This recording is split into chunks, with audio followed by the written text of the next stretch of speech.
isbahaysiga uu Sacuudiga hogaaminayay ee dagaalka kula jira Xuutiyiinta Yemen ayaa sheegay inay qabteen Gantaal ka samaysan oo ku sii jeeday magaalada Riyaadh ee caasimadda waddanka Sacuudiga sida uu baahiyay TV-ga dawladda Sacuudigu goobjoogayaal ku sugan caasimadda Sacuudiga ayaa sheegay inay maqleen qarax waxay sidoo kale baraha bulshada soo galiyeen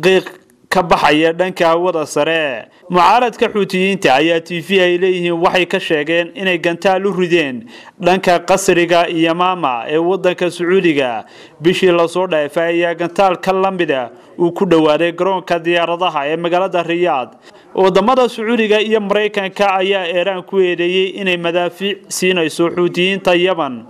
Iran ayaa beenisay inay hubaynayso dhaqdhaqaaqa Xuutiyiinta oo dagaal kula jira isbahaysiga Sacuudiga hogaamiye iyo dawladda